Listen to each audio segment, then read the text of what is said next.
को पार्ट 1 का जो चाहिए, व्हाट इज एरर, मतलब एब्सोल्यूट एरर क्या है, और चाहिए कि फ्रैक्शनल एरर क्या होता है भाई, और percentage error.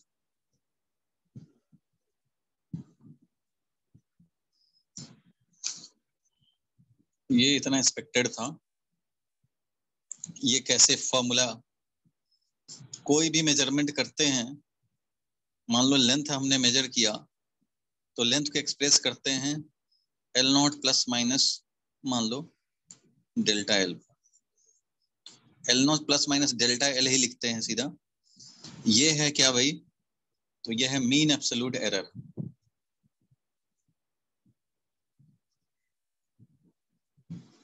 Mean absolute error होता है ये, और ये है true value mean of all the readings, जो भी रीडिंग्स लिए गए हैं, वो चाहे 5 हो या 10 हो या 15 हो, जो भी रीडिंग्स लिए गए हैं उनका मीन होता था ये। लेंथ मेजर किए हो तो ये, अगर कोई क्वांटिटी ए मेजर करेंगे तो that will be represented by A bar. A bar का मतलब है मीन ऑफ क्वांटिटी ए, जितने भी रीडिंग्स लिए, plus delta A bar. Delta A बार मतलब एरर्स का मीन, मीन एब्सोल्यूट एरर, ऐसे ही लिखते हैं हम लोग। ये हम लोगों ने पार्ट 1 में देखा था। रक्षित क्लियर है? Yes sir. तो ये हम लोगों ने एग्जाम्पल के साथ देखा था भाई। हम लोग रीडिंग ले सकते हैं और रीडिंग लेकर के किसी भी बोर्ड का लेंथ या किसी टाइम इंटरवल को हम लोग मेजर कर सकते हैं, और मेजर करके मीन निकाल सकते हैं, और वो मीन जो निकलेगा that will be supposed to be closest to the accurate one, closest to the original one. यही समझते हैं हम लोग।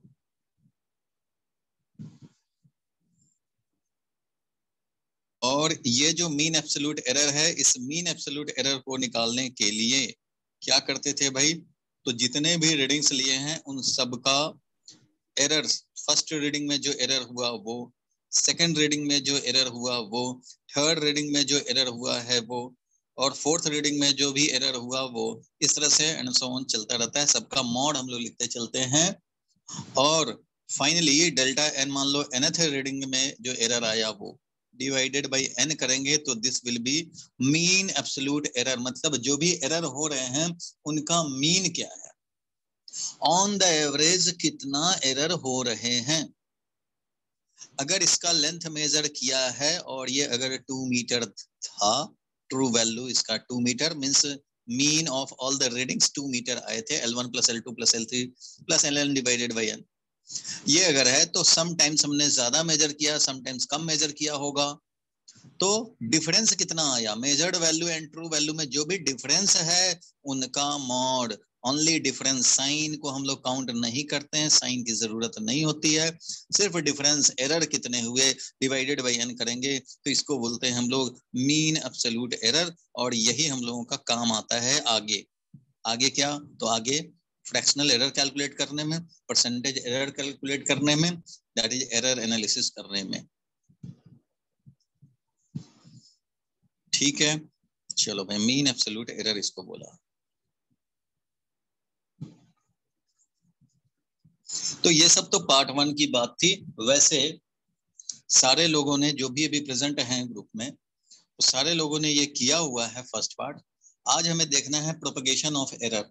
आज का जो टॉपिक है, देखो एरर एनालिसिस को हमने 3 क्लास में अप्रोक्सीमेटली हम लोग फिनिश करते हैं। तो जो पार्ट 1 था इसका, यहाँ देखो, यहाँ लिख देता हूँ, जो पार्ट 1 था जिसमें कि हम लोग समझते हैं मीनिंग ऑफ एरर। पार्ट 1 समझा मीनिंग ऑफ एरर, और उसका कैलकुलेशन कैसे कैलकुलेट करेंगे, mean absolute error, true value कैसे कैलकुलेट किया, और फ्रैक्शनल एरर कैसे निकाला। Mean absolute error, mean absolute error divided by true value को फ्रैक्शनल एरर बोला आपने। और फ्रैक्शनल एरर में हम लोगों ने अगर 100 से मल्टीप्लाई कर दें तो वो हो जाता है परसेंटेज एरर। तो ये सब देखा हम लोगों ने पार्ट 1 में। पार्ट 2 में क्या देखेंगे भाई? तो प्रोपगेशन ऑफ एरर देखेंगे। प्रोपगेशन ऑफ एरर समझने के लिए 2 क्लास लगते हैं, 2 क्लास लगते हैं। तो 2 क्लास कैसे कैसे लगते हैं, उनमें से आज क्या होगा वो जरा समझा जाए भाई। तो जो इसका पार्ट 2 है, दैट इज आज के क्लास में जो होगा कि क्या है प्रोपगेशन, प्रोपगेशन का मीनिंग समझेंगे, थोड़ा सा मैंने लास्ट क्लास में भी बताया था, और प्रोपगेशन ऑफ एरर से रिलेटेड फॉर्मूला जानेंगे और इस पे न्यूमेरिकल करेंगे। ये जो फॉर्मूलाज हैं अराउंड 4-5 जो भी फॉर्मूलाज हैं, तो उन फॉर्मूलाज को हम लोग समझेंगे आज, बस समझेंगे क्या है फॉर्मूला और उसको अप्लाई करेंगे। ये आज का क्लास होगा। और थर्ड पार्ट में क्या होगा, पार्ट 3 में, तो पार्ट 3 में होगा इन फॉर्मूलाज का डेरिवेशन, कहां से आया ये फॉर्मूला, कैसे डेराइव होगा ये फॉर्मूला, एंड मोर न्यूमेरिकल्स, जिसमें कुछ ट्रिकी न्यूमेरिकल्स भी हम लोग करेंगे अगली क्लास में, और सारे फॉर्मूलाज का डेरिवेशन करेंगे। तो पहले फॉर्मूला जान लें कि फॉर्मूला क्या है, उसको पहचान लें, उस पर न्यूमेरिकल सॉल्व कर लें, उसके बाद इसको डेराइव करेंगे। डेरिवेशन भी आता है, 3 मार्क्स का डेरिवेशन आते हैं, और कुछ और न्यूमेरिकल थोड़ा सा हाई लेवल का न्यूमेरिकल थोड़ा अप्लाई कर लेंगे। आज बेसिक न्यूमेरिकल, सारे फॉर्मूलाज को जानने के लिए न्यूमेरिकल करने पड़ेंगे, फिर उस पर कुछ और न्यूमेरिकल प्रैक्टिस करेंगे, और नेक्स्ट क्लास में सारे फॉर्मूलाज को डेराइव करेंगे। ये 3 क्लास में ऑलमोस्ट एरर एनालिसिस होता है। बोलो भाई, यहां तक तो क्लियर है? सत्यम? Yes, sir. ठीक है, बहुत बढ़िया। यहाँ तक क्लियर है, तो आप लोग सबको पता लग गया होगा कि आज के क्लास में क्या होने जा रहा है। दैट इज पार्ट 1 सबने कर रखा है, सब मीनिंग जानते हो, सब फ्रैक्शनल एरर निकालना जानते हो, सब परसेंटेज एरर निकालना जानते हो, और प्रोपगेशन का थोड़ा मीनिंग बताया था, लेकिन आज हम लोग प्रोपगेशन का मीनिंग करते हुए फॉर्मूलाज को देखेंगे और उस पर न्यूमेरिकल देखेंगे। और नेक्स्ट क्लास में, यानी कि परसों के क्लास में, हम लोग देखेंगे कि उन फॉर्मूलेज का क्या डेरिवेशन है, कहाँ से आया ये फॉर्मूला, और उस पर कुछ न्यूमेरिकल्स देखेंगे। कहाँ एरर फॉर्मूला का वैलिडिटी कहाँ तक है, कब ये एरर फॉर्मूला फेल हो जाएगा, वो देखेंगे नेक्स्ट क्लास में। न्यूमेरिकल के थ्रू ही पता लगेगा, हजम होता चलना चाहिए सारे फॉर्मूलाज। ठीक है, सो हम लोग अब स्टार्ट करने जा रहे हैं प्रोपगेशन ऑफ एरर। प्रोपगेशन का मतलब बताया था मैंने लास्ट क्लास में भी, लेकिन फिर अभी समझोगे। प्रोपगेशन मीन्स ट्रांसमिशन, समझो ऐसे, ट्रांसमिशन, एक प्लेस से दूसरे प्लेस पे चले जाना, प्रोपगेट करना। बल्ब अगर हम लोग ग्लो करा दें, बल्ब, लाइट बल्ब ग्लो करा दें, तो इससे लाइट एनर्जी आता है, वॉल पे स्ट्राइक करता है, और फिर वॉल से आकर के तुम्हारे आई में एंटर करता है, तो तुम वॉल को देख पाते हो। Energy, light energy is propagating, propagation of light energy. Sun से लाइट आ रहा है भाई, अर्थ पे आ रहा है, एनर्जी प्रोपगेट कर रहा है, एनर्जी ट्रांसमिट होता हुआ आ रहा है, इसी को बोलते हैं प्रोपगेशन। मीन्स जहां एनर्जी प्रोड्यूस हुआ वो यहीं तक नहीं रहेगा, वो आगे भी ट्रांसमिट करेगा, आगे भी प्रोपगेट करेगा। तो एरर का propagation is known as propagation of error. तो भाई एरर कैसे प्रोपगेट करता है, तो इस बात को थोड़ा सा पहले समझा जाए एग्जांपल से। तो लास्ट क्लास में भी थोड़ा सा डिस्कस किया था, फिर भी मैं उसको रिपीट कर रहा हूँ, समझो एक तरह से। अगर मान लो हमने एक बोर्ड लिया, व्हाइट बोर्ड, इसका हमें कॉस्ट निकालना, या समझो कि गोल्ड का बिस्किट बनाना है, गोल्ड का बिस्किट बनाना है। तो भाई एक गोल्ड का बिस्किट पहले रख लिया, अब इसका मेजर करेंगे लेंथ, इसका मेजर करेंगे विड्थ। तो कैसे मेजर करते थे वो लास्ट क्लास में देखा था। मान लो लेंथ के मेजरमेंट में 3% का एरर आया, लेंथ के मेजरमेंट में 3% का एरर आया, ऐसे हम लोग दिखाते हैं, परसेंटेज एल लिखते हैं इसको, परसेंटेज एल लिख दिया, मतलब percentage error in length, percentage variation in length, percentage error in length, जब भी हम लोग इसको मेजर करेंगे। सिमिलरली विड्थ को मेजर किया, सपोज करो percentage error in width is 2%, 2% का विड्थ के मेजरमेंट में। इसका ट्रू वैल्यू क्या है वो तो अलग चीज है, वो तो ट्रू वैल्यू इसके 10 बार रीडिंग लोगे, मीन निकालोगे, मिल जाएगा। इसके भी 10 बार रीडिंग लोगे, मिल जाएगा। मान लो लेंथ हमने एक्सप्रेस कर दिया 4 सेंटीमीटर प्लस माइनस, मान लो कर दिया हम लोगों ने, कुछ भी लिख दिया, मान लो 0.12 ऐसा करके लिख दिया, तो परसेंटेज एरर कितना हो जाएगा इसमें भाई? लास्ट क्लास के बेसिस पे बताओ विवेक। एल अगर ये है तो इसका परसेंटेज एरर क्या हो जाएगा? तो percentage error will be equal to, ये है ना मीन एब्सोल्यूट एरर, ये क्या है? Mean absolute error. ये क्या है? True value. विवेक ये क्या है? True value. और ये क्या है? बोल भाई विवेक। सत्यम ये क्या है? जितेश क्या है ये? Sir mean absolute error. Mean absolute error. Satyam को सुनाई नहीं दे रहा है क्या? नो सर, वो बीच में आपकी आवाज कट गई थी। अच्छा, बीच में मेरी आवाज कट जा रही है?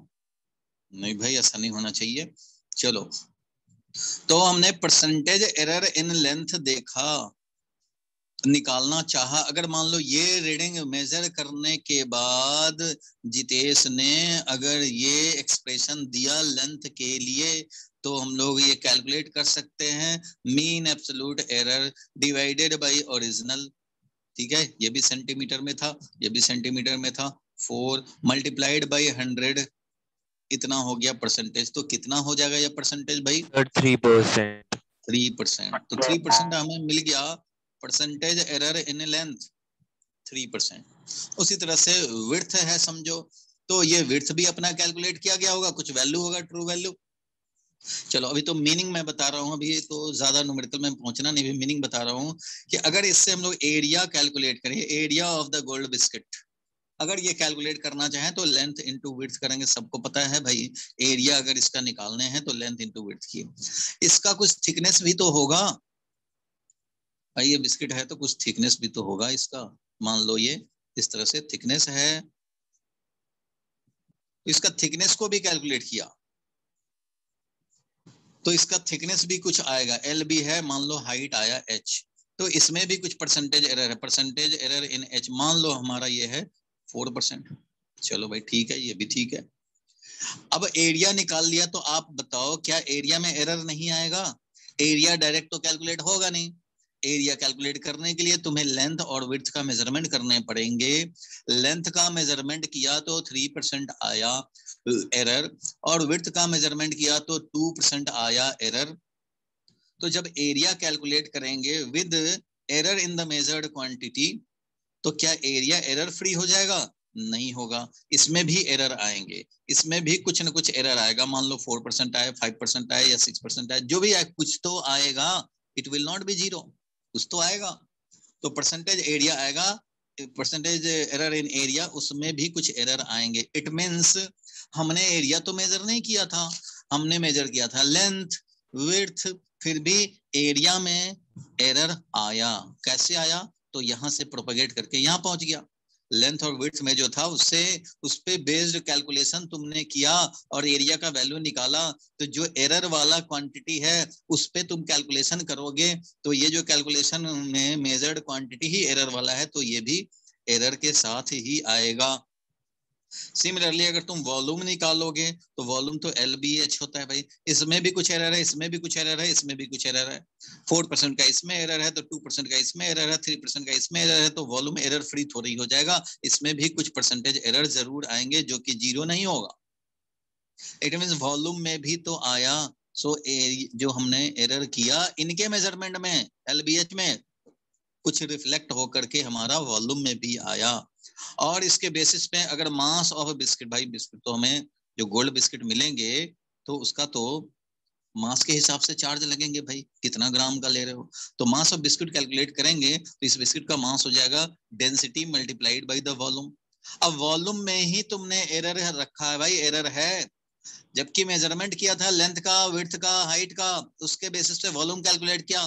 फिर वॉल्यूम का यूज करके तुम डेंसिटी से मल्टीप्लाई करके मास कैलकुलेट करोगे, तो मास में भी एरर आएगा। There will be some percentage error in the mass calculation. ठीक है भाई, अब इसके बेसिस पे तुम कॉस्ट कैलकुलेट करोगे भाई बिस्किट का, तो वो क्या होगा भाई, तो जिस रेट से तुम्हें मिल रहा है multiplied by mass of the biscuit.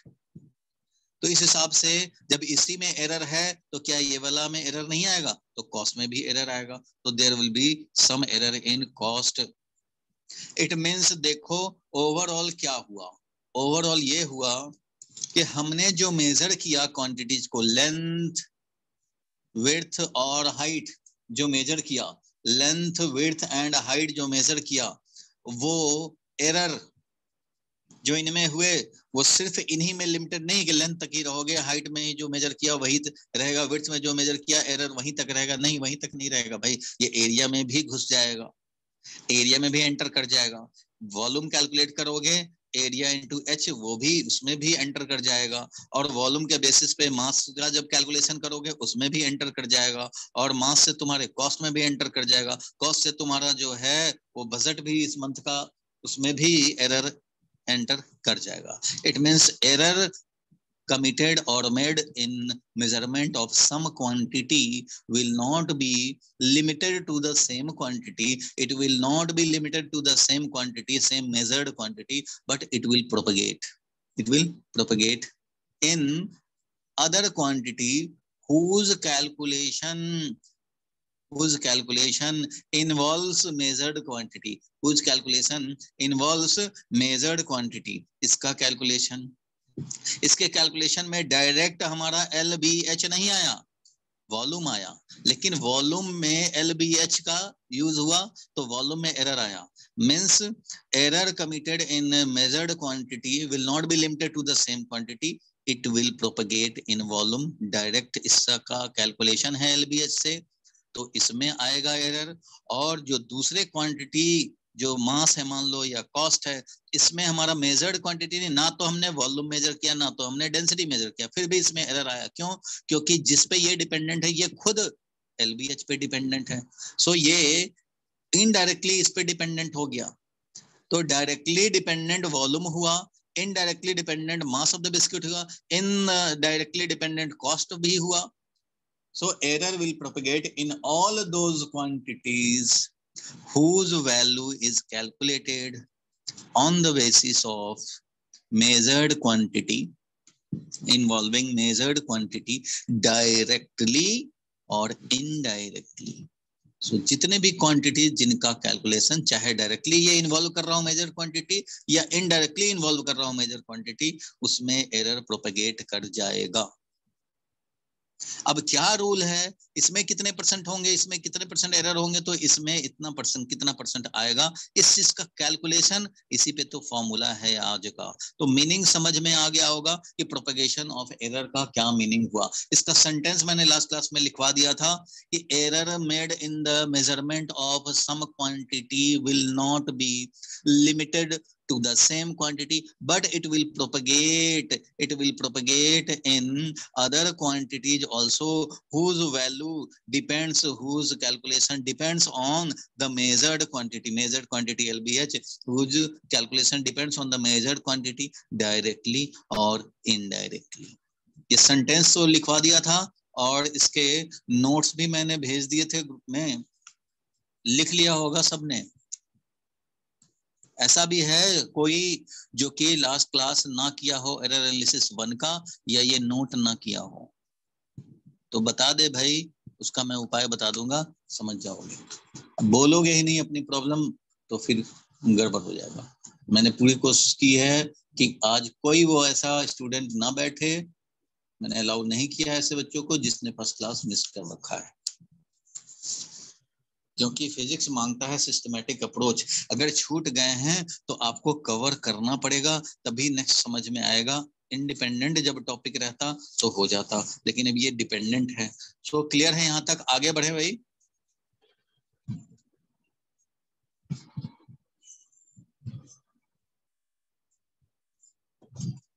Number 1 formula एक एक करके देखते चलेंगे और इनको हजम भी करते चलेंगे, मींस न्यूमेरिकल में प्रैक्टिस भी लगाते चलेंगे तो समझ में आएगा। देखो भाई, कभी कभी ऐसा होता है कि कोई क्वांटिटी हमने Z मेजर किया, सपोज जो कि दो मेजर्ड क्वांटिटी पे डिपेंड करता है, ए प्लस बी।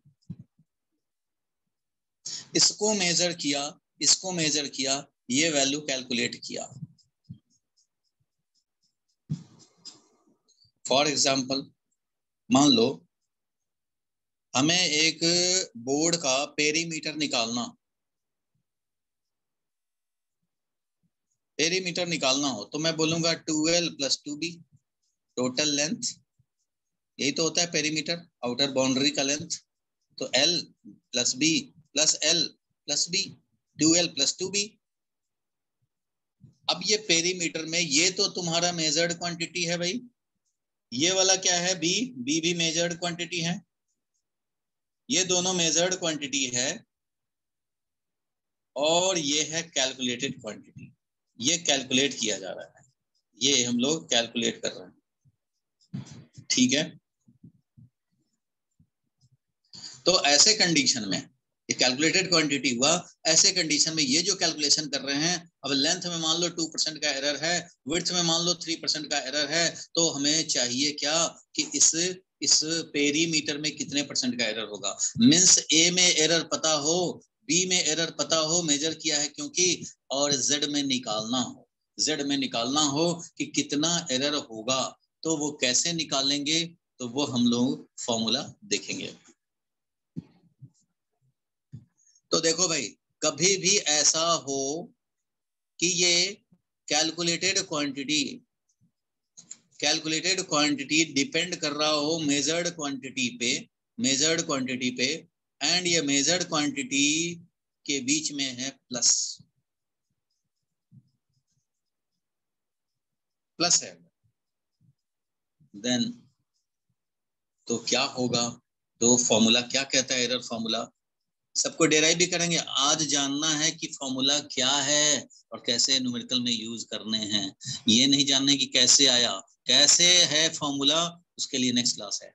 अगर ऐसा है, z अगर a + b टाइप के डिपेंडेंसी है, then error in z, variation in z, difference in z means error को ऐसे ही दिखाते हैं, error in z will be equal to error in a plus error in b। Means formula ये हो गया, फर्स्ट फॉर्मूला ये हो गया।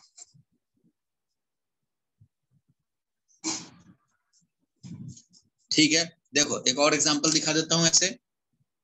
मान लो किसी फैमिली का इनकम काउंट किया,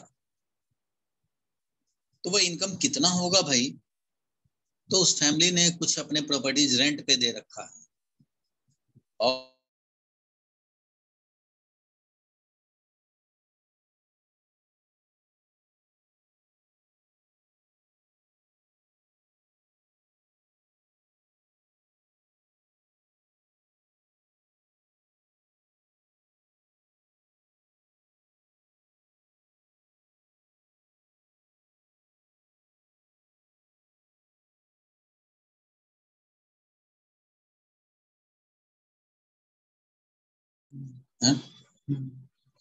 पहले कनेक्ट करो,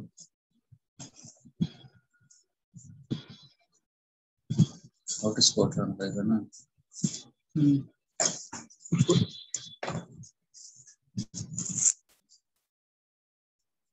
तो नहीं है पहले से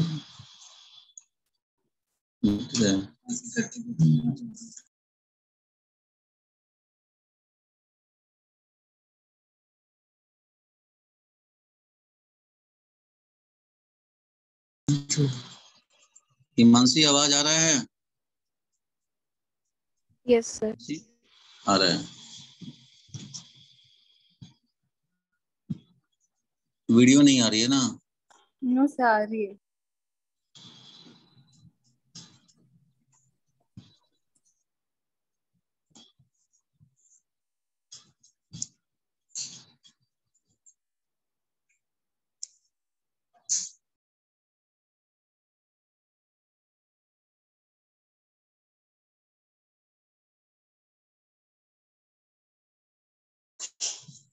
विवेक आगे बढ़े हैं।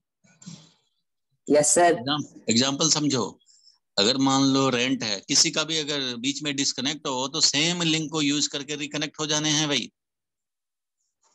सेम लिंक को यूज करके रिकनेक्ट हो जाने हैं। कभी भी किसी का अगर डिस्कनेक्ट होता है, कहीं पावर कट हो जाए या तुम्हारे यहाँ या मेरे यहाँ किस तरह से कोई प्रॉब्लम है। प्रज्ञा, आवाज आ रही है? सर समीर, क्लियर है यहाँ तक? Yes sir. चलो आगे बढ़ते हैं हम लोग। अब जरा मान लो किसी फैमिली का इनकम कैलकुलेट करना चाहते हैं भाई, तो उस फैमिली को कुछ रेंट से इनकम आता है और कुछ उस फैमिली के मेंबर्स जो है वो काम करते हैं, जॉब करते हैं, उसका सैलरी, तो सैलरी से कुछ इनकम आता है। तो ठीक है भाई, तो मान लो कोई अगर ये कैलकुलेट करने वाला चीज हो, ये मेजर करने वाला, तो इसमें कुछ इसमें एरर हो सकता है, तो इनकम में भी तो एरर आएगा। तो वो किस तरह से आएगा? तो error in rent plus error in salary मिल करके एरर इन इनकम हो जाएगा। एक एग्जाम्पल बताया बस। ऐसे कुछ क्वांटिटीज हो सकते हैं जो कि मेजर्ड क्वांटिटी के सम पे डिपेंड करता है। तो ऐसे कंडीशन में जो भी एरर होगा ए में, डेल्टा ए बोलेंगे, जो एरर होगा बी में, डेल्टा बी बोलेंगे। तो इन दोनों का जो सम होगा वही होगा error in the calculated quantity Z. ये है ये फॉर्मूला। कैसे है ये हाउ वाला काम, कैसे ये फॉर्मूला बन गया भाई? तो ये हाउ वाला काम हम लोग नेक्स्ट क्लास में देखने हैं भाई। 3-4 जो फॉर्मूलाज हैं वो सब हम लोग डेराइव भी करेंगे, कहां से आया तो पता लग जाएगा। फिलहाल के लिए यह है कि अगर ऐसा हुआ, सम हुआ, तो error in the calculated quantity will be equal to error in first measured quantity plus error in second measured quantity. ठीक है, चलो आगे बढ़ते हैं। इस पे एक न्यूमेरिकल देखते हैं। एक क्वेश्चन लिखो भाई सारे लोग, ये नोट कर लिए होगे कम से कम, ये जो है ना ये वाला कम से कम नोट कर लो, मेन फॉर्मूला। ये तो समझाने के लिए मैंने एग्जांपल्स दिए, पेरीमीटर निकालना हो या कभी भी कोई सम करना हुआ, तो ये आपका फॉर्मूला है, इसको आप नोट कर लेंगे। अब इस पे बेस देखो, एक क्वेश्चन करते हैं हम लोग। टू रेसिस्टेंस, जल्दी से लिखोगे क्वेश्चन। टू रेसिस्टेंस R1 है मान लो 100 plus minus 2 ohm and R2 equal to 300 plus minus 3 Om.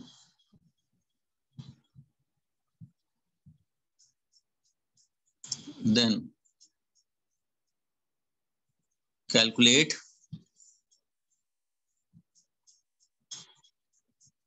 effective resistance of the series combination। ये क्वेश्चन स्कूल में खूब पूछे जाते हैं भाई। Effective resistance of the series combination means R equivalent तुम्हें निकालना है सीरीज कॉम्बिनेशन में। तो सबको पता है भाई कि Z अगर इस तरह का होता है तो ऐसे होता है एरर A में और एरर B में। ये है मेजर्ड, ये मेजर्ड क्वांटिटी। जब भी ऐसे एक्सप्रेस किया जाता है इसका मतलब कि किसी ने इसका मेजरमेंट किया है, जिसका ट्रू वैल्यू ये आया है और मीन एब्सोल्यूट एरर ये आया है। अब देखो इसको कैसे निकालेंगे, तो अकॉर्डिंग टू द फॉर्मूला काम करेंगे। तुम्हें पता है सीरीज कॉम्बिनेशन में क्या होता है भाई सत्यम? सीरीज कॉम्बिनेशन में इक्विवेलेंट क्या होता है? जो दो रेसिस्टेंस होते हैं उनको हम लोग सीरीज में जब कनेक्ट करते हैं तो इसका इक्विवेलेंट रेसिस्टेंस क्या होता है? बोलो भाई। R1 plus R2। R1 plus R2। तो देख रहे हो इस फॉर्मूला का हमारा R1 प्लस R2 ही होता है सीरीज कॉम्बिनेशन में भाई। तो ये फॉर्मूला ऐसा ही तो है, मेजर्ड क्वांटिटी का सम पे डिपेंड कर रहा है, मेजर्ड क्वांटिटी के सम पे डिपेंड कर रहा है। इसलिए हम लोग बोल सकते हैं कि according to this formula, formula तो यहाँ है कि A प्लस बी, अगर Z हमारा होता है A plus B, then delta Z error in Z calculated quantity will be equal to error in A plus error in B होता है। ये फॉर्मूला का यूज करेंगे और यहाँ पे लिखूंगा कि error in the equivalent resistance will be equal to error in first resistance plus error in second resistance, जो कि मेजर किया गया है और ये मेजर क्वांटिटी ऐसे एक्सप्रेस किया गया है, ये वाला ऐसे एक्सप्रेस किया गया है।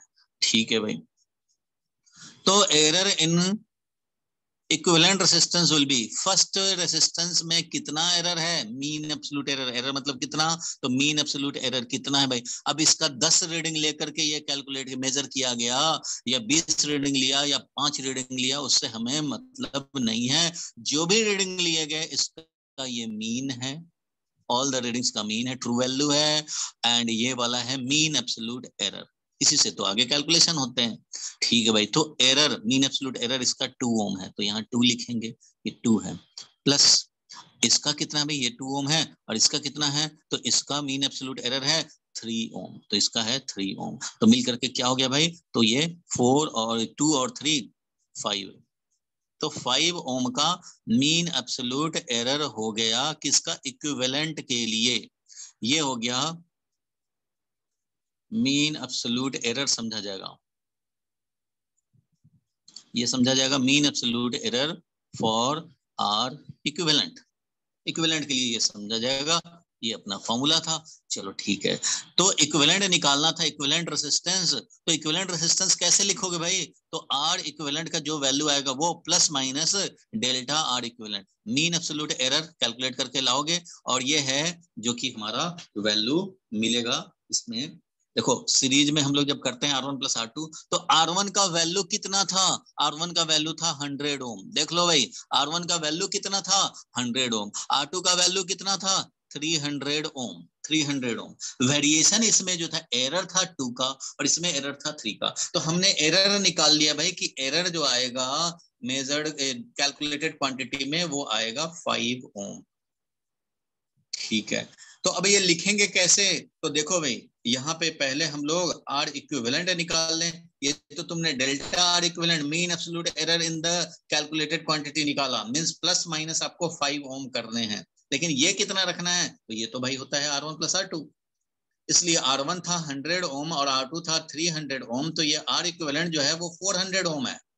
तो यहाँ पे लिखूंगा मैं 400 ओम प्लस माइनस 5 ओम, 400 प्लस माइनस 5 ओम, ये है वैल्यू ट्रू वैल्यू की तरह, और ये है वेरिएशन यानी कि मीन एब्सोल्यूट एरर। 400 ओम ये ट्रू वैल्यू की तरह समझने हैं, और ये हमारा समझना है मीन एब्सोल्यूट एरर, लेकिन मेजर्ड क्वांटिटी आर इक्विवेलेंट में। तो आपका आंसर ये हो जाएगा, आंसर में आपको ये लिखने पड़ेंगे।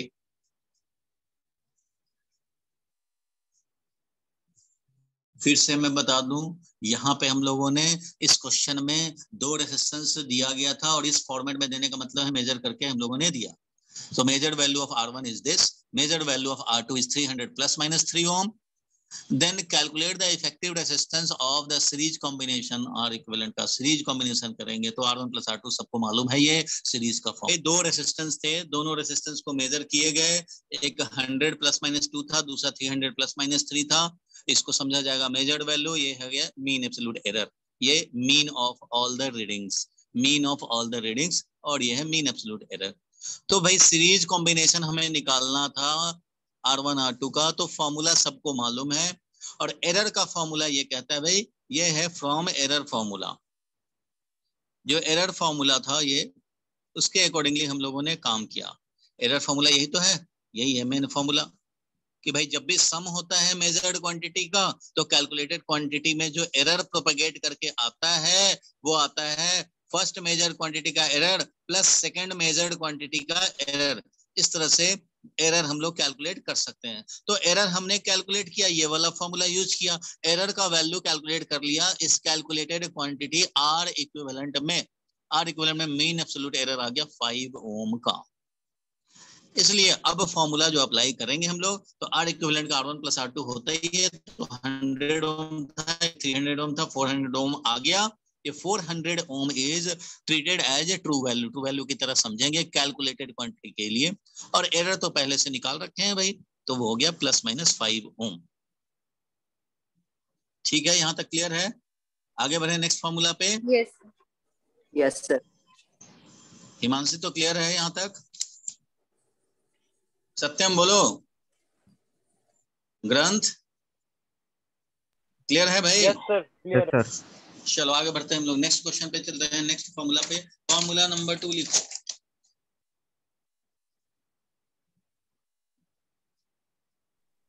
फॉर्मूला नंबर 2 लिखेंगे।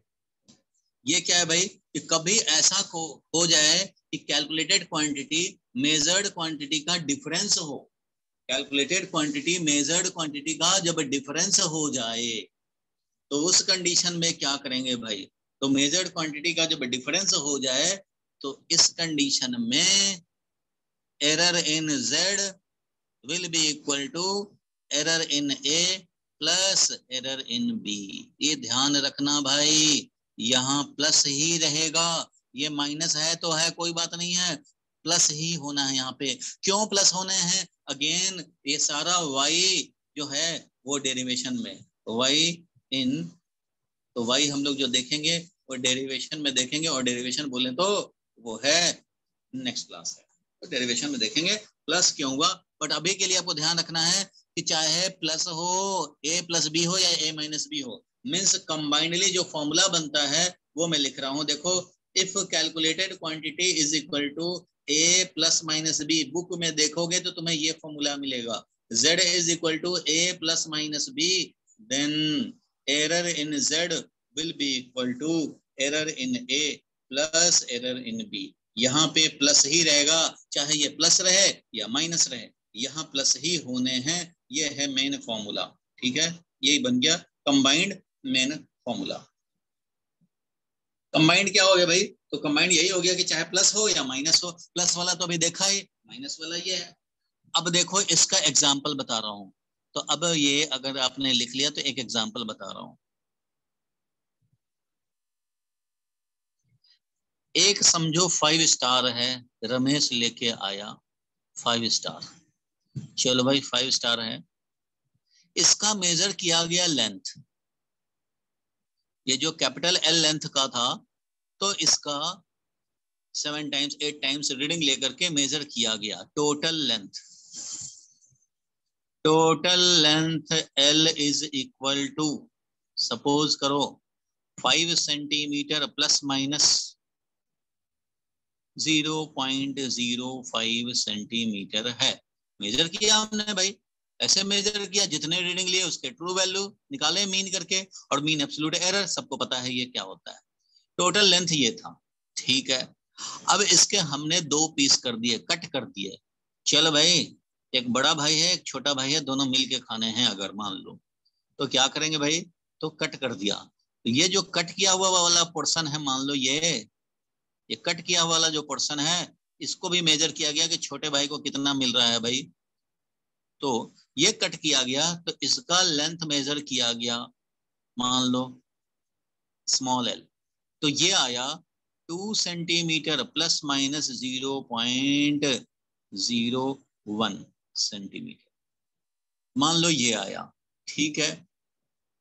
बड़े 5 स्टार बार में से एक छोटा सा कट मार दिया, तो कैलकुलेट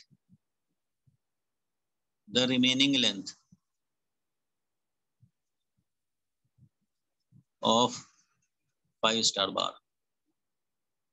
क्वेश्चन है, 5 स्टार को कट किया, 3 centimetre plus minus 0.0 centimetre plus minus 0.04। अभी रुक जा भाई, ये तो बड़ा जल्दी कर दिया तुमने। चलो कोई बात नहीं है, एक्यूरेसी रहनी चाहिए भाई। अब इसको हम लोग कैलकुलेट करें तो यहाँ देख रहे हो रिमेनिंग लेंथ निकालने हैं। मान लो रिमेनिंग लेंथ हमारा कुछ है, रिमेनिंग लेंथ को मान लो L डैश से लिखते हैं, मान लो रिमेनिंग लेंथ L डैश है, ठीक है, ये हमने सपोज कर लिया। तो L डैश क्या होगा भाई, तो पूरे लेंथ में से सब्ट्रैक्ट करने पड़ेंगे भाई, पूरे लेंथ में से सब्ट्रैक्ट करो। तो बताओ कितना सब्ट्रैक्ट करेंगे भाई, तो इसमें से स्मॉल l को सब्ट्रैक्ट करेंगे। तो यहाँ पे देख रहे हो ऐसा ये मेजर्ड क्वांटिटी तुम्हें निकालना है, ऐसा क्वांटिटी कैलकुलेट करने हैं जिसका कि 2 मेजर्ड वैल्यू का डिफरेंस है। पहले जो मेजर्ड था वो 5 प्लस माइनस 0.05 था, और ये जो है वो 2 सेंटीमीटर प्लस माइनस 0.01 सेंटीमीटर है। तो ये निकालना है, तो फिर इसके लिए तो ये फॉर्मूला वैलिड है ना भाई, एप्लीकेबल होगा। कौन सा फॉर्मूला भाई, यही z अगर हमारा a माइनस बी हो, z अगर a माइनस बी हो, then error in z will be delta a plus delta b। ठीक है, कुछ लोगों ने कर लिया है, लेकिन हमें स्टेप वाइज चलने हैं, सारे लोग आराम से समझे। तो इस बेसिस पे अगर हम लोग निकालेंगे तो कम से कम पहले निकाल लेते हैं कि delta L dash that is, इसमें एरर कितना होगा, तो वो होगा इसमें एरर और प्लस इसमें एरर, क्योंकि ये माइनस हो तो माइनस है, लेकिन यहाँ पे प्लस ही होने हैं। तो इसमें एरर कितना था भाई, तो इसमें एरर था 0 पॉइंट, देख रहे हो, इस वाले में एरर था 0.05, और इस वाले में एरर कितना था भाई, स्मॉल एल जो सब्ट्रैक्ट कर रहे हैं 0.01 कर। तो इसलिए टोटल जो एरर इसमें मिलेगा वो 0.06 का मिला, 0.06 का मिल गया। इतना सेंटीमीटर का हमारा ये हो गया मीन एब्सोल्यूट एरर की तरह ट्रीट करेंगे बैलेंस जो लेंथ मिला है हमें एल डैश उसके लिए। तो अब एल डैश कैसे एक्सप्रेस करेंगे, तो एल डैश का पहले वैल्यू निकाल लो साइड में। तो एल डैश का वैल्यू तो भाई capital L minus small L है। कैपिटल एल कितना था, कैपिटल एल कितना था विवेक, 5 सेंटीमीटर। स्मॉल एल कितना था, 2 सेंटीमीटर। तो क्या मिलेगा, 3 सेंटीमीटर, यही मिलेगा हमें। ये 3 सेंटीमीटर मिला एल डैश का, जो मेन वैल्यू, जो मेन हमें मिलना था, वो वेरिएशन जो एरर है वो है ये।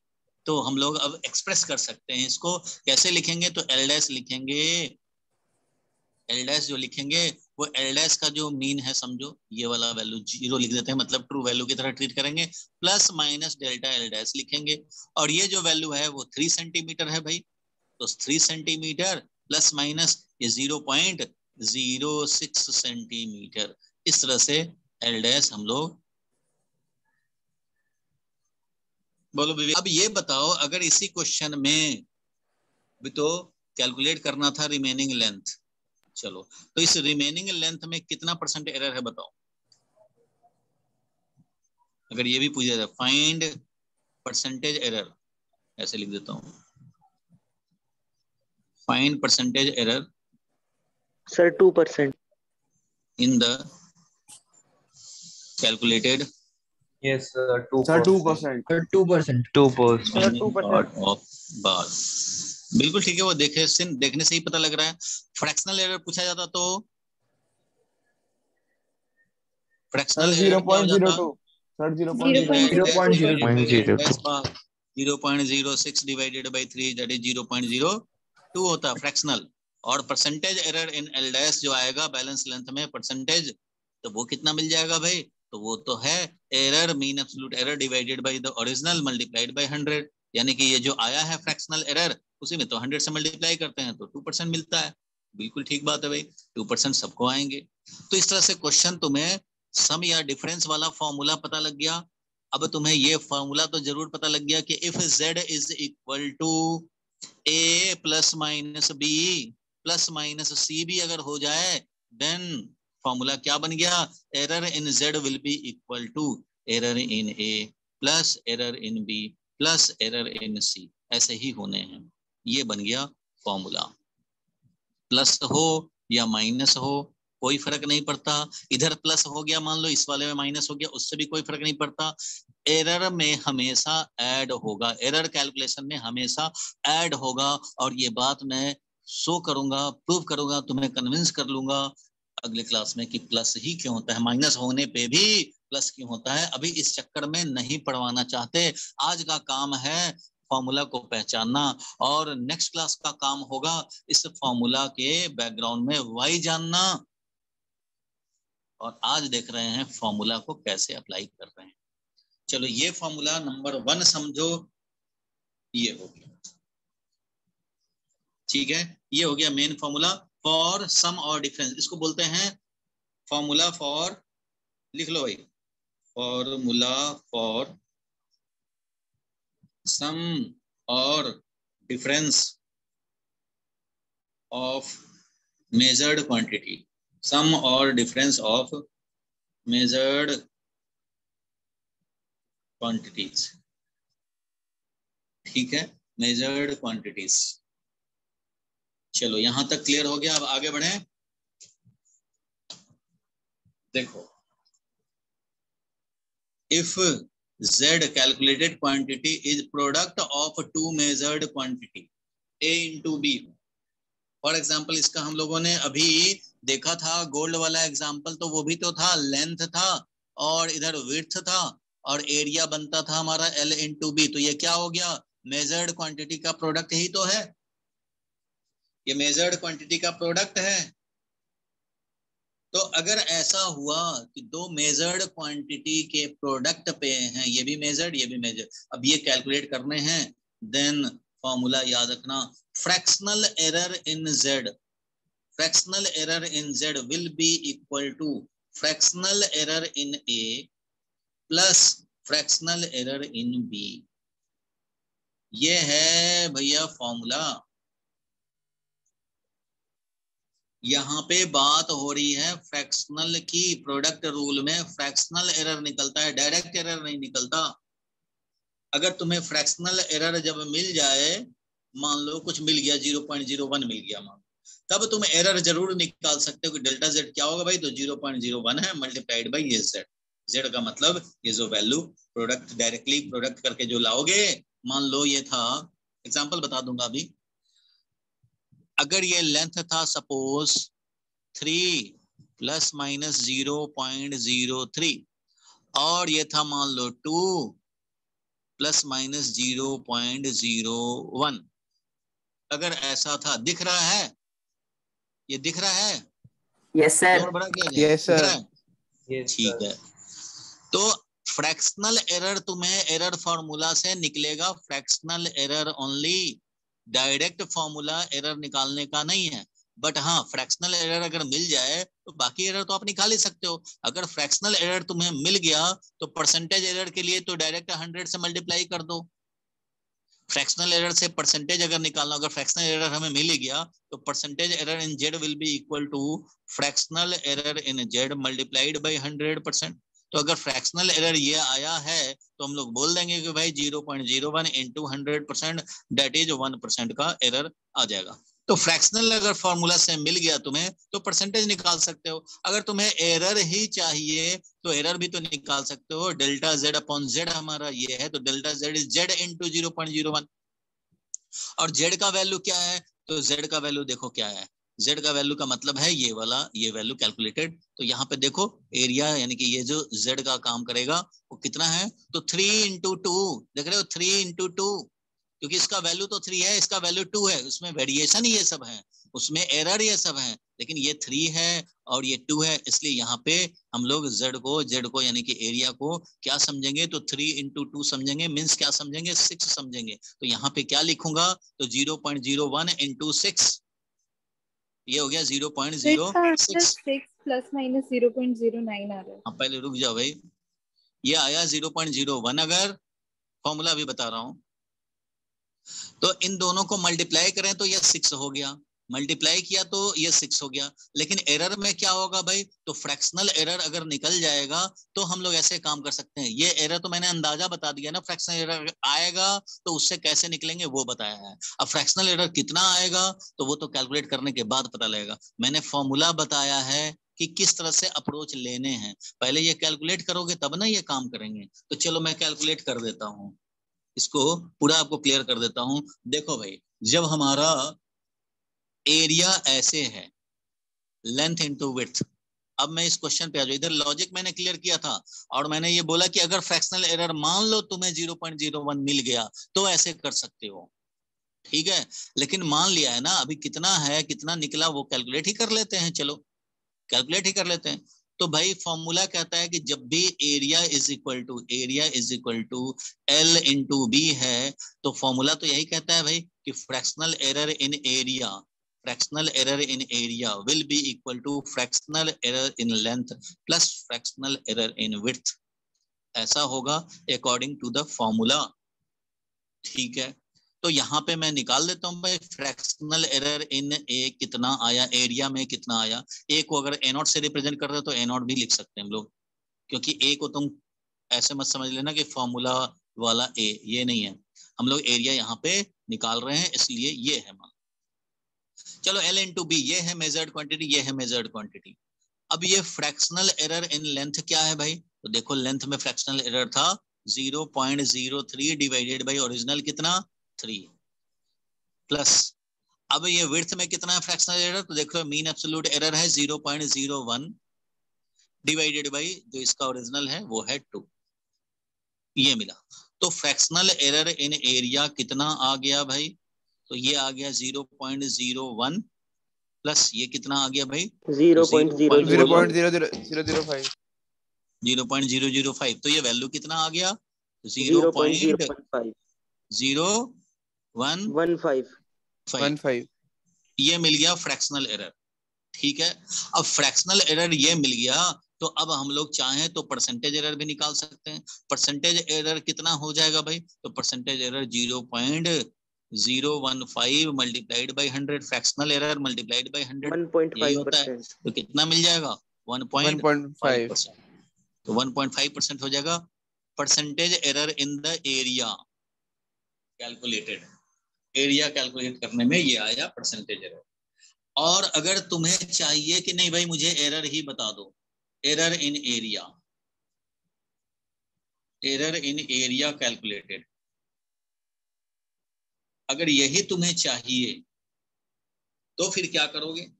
तो तुम्हें फ्रैक्शनल एरर, ठीक है, as fractional error in A जो हम लोगों ने कैलकुलेट किया वो आया 0.015। ठीक है, अब इसका यूज करेंगे। तो एरर इन ए कितना हो जाएगा? तो 0.015 मल्टीप्लाइड बाई द एरिया। तो 0.015 है और एरिया का वैल्यू कितना? तो एरिया का वैल्यू जो है वो कितना है? L into B। L का वैल्यू कितना था? L का वैल्यू 3 था। B का वैल्यू कितना था? तो B का वैल्यू 2 था। 3 and 2। तो हम लोग 3 and 2 यूज करेंगे। 3 into 2 क्या हो जाएगा भाई? तो 6 हो जाएगा। 3 into 2 हो गया 6। तो यहाँ पे क्या लिखेंगे भाई? तो ये वाला वैल्यू लिखेंगे 6। तो वैल्यू कितना आ जाएगा finally? Delta A not is equal कितना हो जाएगा? 0.09। ये मिल गया। तो अगर एरर तुम्हें चाहिए तो ये काम करो, परसेंटेज एरर चाहिए तो ये काम करो, फ्रैक्शनल एरर चाहिए तो ये कैलकुलेट हो गया। और क्या चाहिए? और तो कुछ चाहिए नहीं होता है। इसलिए अब अगर हम लोग कैलकुलेटेड क्वांटिटी, अब इस कैलकुलेटेड एरिया को अगर रिप्रेजेंट करना हो तो मैं क्या लिखूंगा भाई? तो एरिया को लिखूंगा ए not plus minus delta A, ऐसे भी लिख सकता हूं। तो एरिया कितना था? 6 था। और प्लस माइनस कितना करना है? ये जब कैलकुलेट कर लिया है तो 0.09 लिख सकते हैं, इतना मीटर स्क्वायर लिख सकते हैं। सारे लोग समझते जाएं। जो मेन वैल्यू था एरिया का वो आया 3 into 2 6, क्योंकि ये वाला था 3 और ये वाला था 2। इसी में ये प्लस माइनस 0.03 था और ये प्लस माइनस 0.01 था। ठीक है, तो इसलिए ये वाला हमारा 6 आया था। तो 6 प्लस माइनस 0.09 मीटर स्क्वायर। यहां तक क्लियर है? ये हमारा कैलकुलेटेड एरिया मिल गया। और समझ नहीं आया, एक बार दोबारा समझा दीजिए। मैं सबको दोबारा से समझा दूंगा, कोई बात नहीं है, टेंशन मत लो। अभी एरिया का वैल्यू ऐसे भी लिख सकते हैं 6 प्लस माइनस, परसेंटेज में लिखना चाहे कोई 2% 4% कैसे लिखें। तो परसेंटेज एरिया कितना हो गया है भाई? तो परसेंटेज एरिया कैलकुलेट किए थे 1.5%। तो यहाँ पे ये भी लिख सकते हैं, ऐसे भी लिख सकते हैं, ऐसे भी लिख सकते हैं। ये तो था हमारा 1.5%। अब मैं फिर से बता रहा हूं, देखो अब फिर से मैं रिकैप कर दूं फॉर्मूला, बिल्कुल एक एक स्टेप क्लियर होना चाहिए। तो देखो भाई, सबसे पहले मैंने क्या बताया कि प्रोडक्ट रूल ऐसा होता है जिसमें कि मेजर्ड क्वांटिटी का प्रोडक्ट होता है कैलकुलेटेड क्वांटिटी।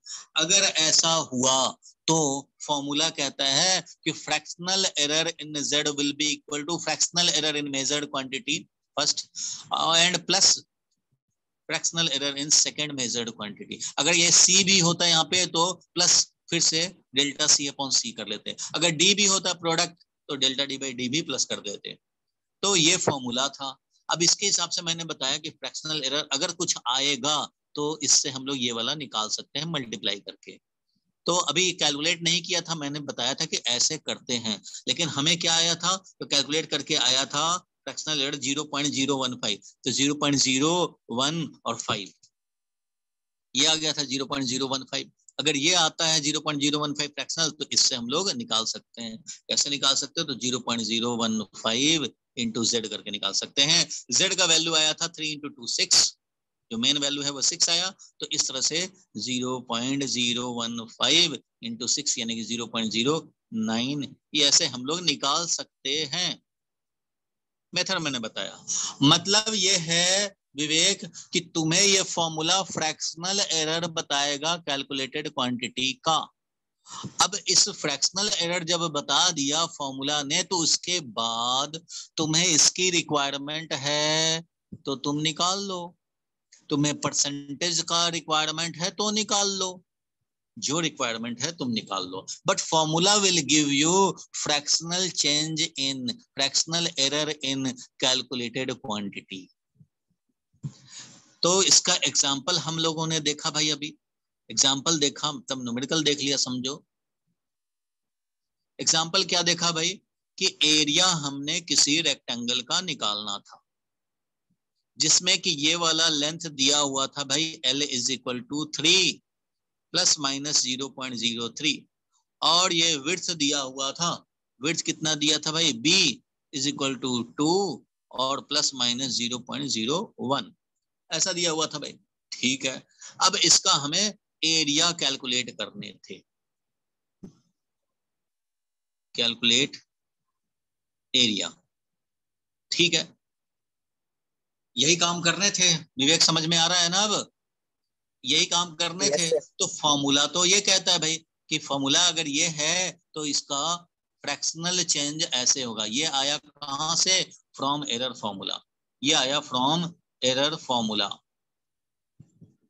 तो इस पे हम लोगों ने पुट कर दिया fractional error in a area will be equal to, जो ये था वैल्यू रखा 0.03/3 और ये रखा, इससे हमें फ्रैक्शनल एरर मिल गया कितना भाई? तो 0.01 0.05 मिला करके ये मिल गए।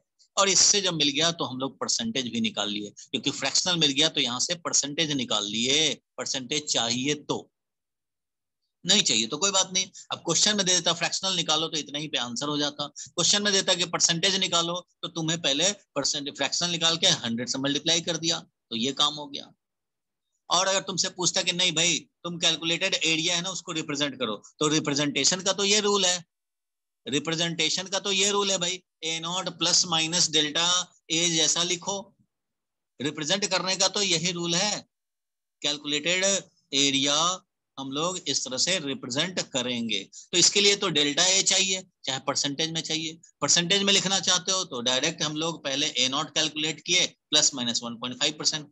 अगर तुम चाहते हो कि नहीं भाई प्लस माइनस कुछ क्वांटिटी लिखें, तो भाई जो फ्रैक्शनल मिला हुआ है तो डेल्टा जेड निकाल लिया। देखो भाई फ्रैक्शनल मिला था तो हमने डेल्टा ए एरिया निकाल लिया, 6 से मल्टीप्लाई किया 0.09। तो अगर इस फॉर्मेट में चाहते हो लिखना तो इस फॉर्मेट में लिख सकते हो, परसेंटेज वाले फॉर्मेट में लिखना चाहते हो परसेंटेज वाले में लिख सकते हो। क्वेश्चन पूछ रहा है फ्रैक्शनल खाली निकालना, यही छोड़ दो। परसेंटेज बोल रहा है यहां निकाल के छोड़ दो। बोलो भैया, अब किसी को डाउट है तो पूछे। सर ये आपने जो लास्ट में कैलकुलेटेड एरिया निकाला है तो ये मैं समझ हाँ प्रज्ञा क्या कह रहे हो, फिर से बोलो। सर जो आपने लास्ट में कैलकुलेटेड एरिया निकाला मेरे को ये समझ नहीं आया। लास्ट में कैलकुलेटेड एरिया ये जो निकाला, देखो जी। सबसे पहले तो ये कि ये हमारा 2 था, विड्थ क्या था 2 था, और ये लेंथ कितना था 3 था। लेंथ 3 विड्थ 2, तो हमें एरिया जो मिला वो तो मिल गया 6 मीटर स्क्वायर। लेकिन इस ये तो कैलकुलेटेड क्वांटिटी है तो इसमें कुछ एरर भी तो आएंगे, तो 6 प्लस माइनस क्या करें, तो 6 प्लस माइनस कुछ करने पड़ेंगे एरर। तो कैलकुलेटेड एरिया को रिप्रेजेंट करने का यही तरीका होता है भाई, कोई भी मेजर्ड क्वांटिटी को भी रिप्रेजेंट करने का यही तरीका होता है।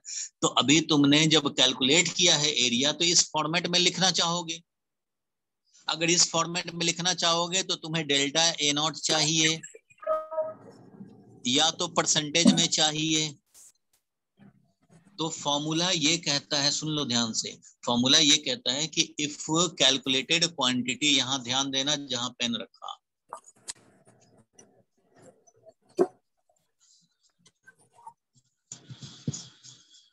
ध्यान सुन लो। मेरे को नहीं आता करना।